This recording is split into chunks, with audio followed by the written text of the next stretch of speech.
नमस्कार. आज मस्त असा चुरमुऱ्यांचा चटपटीत नाश्ता बनवायचा आहे, तोही झटपट. त्यासाठी मी इथं 1 वाटी चुरमुरे घेतले, आणखी 1 वाटी घ्यायचे. आता हे 2 वाटी चुरमुरे घेतले. आता हे स्वच्छ धुवायचे आणि 15 मिनिटं आपल्याला भिजत घालायचे. आता हे मुरमुरे धुवून घेतलेत. आता हे बुडेपर्यंत पाणी ओतायचं आणि 15 मिनिटं आपल्याला हे भिजू द्यायचे. आता 15 मिनिटं झालेत. आता हे मुरमुरे आपल्याला पाण्यातून बाजूला काढून घ्यायचे. हे आपल्याला थोडेसे असे हाताने मळून घ्यायचे.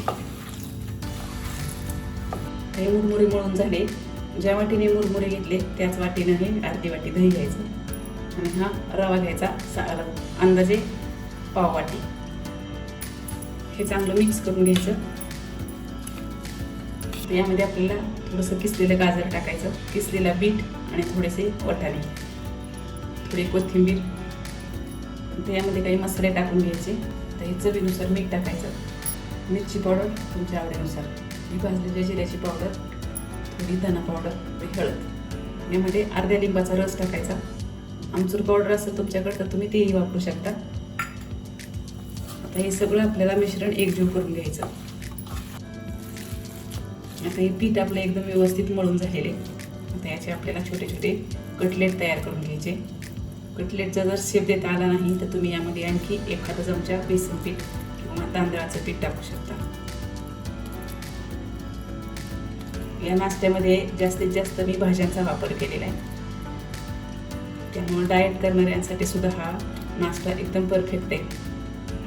हे असे मस्त असे हे कटलेट तयार करून घ्यायचे. मस्त आपले हे कटलेट तयार आहेत. आता हे आपल्याला तव्यावरती थोड्याशा तेलावरती भाजून घ्यायचे. तवा टाकलेला आहे, त्याच्यामध्ये आपल्याला थोडंसं तेल टाकायचं.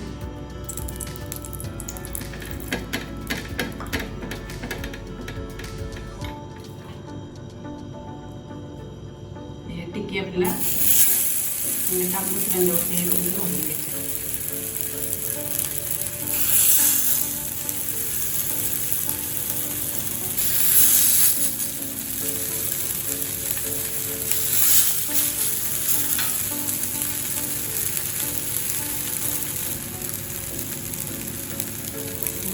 कढईने तेल सोडायचं.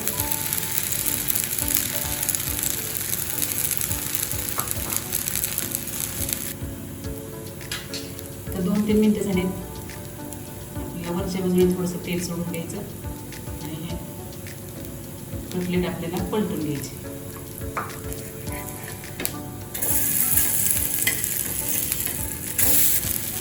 पुन्हा थोडंसं कढईने तेल सोडायचं.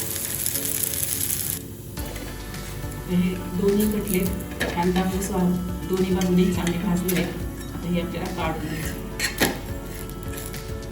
मस्त असा हा संध्याकाळच्या चहाबरोबर स्नॅक्स आपला तयार आहे, किंवा मुले शाळेतून आल्यावर त्यांना सुद्धा ही पौष्टिक रेसिपी तुम्ही नक्की करून देऊ शकता.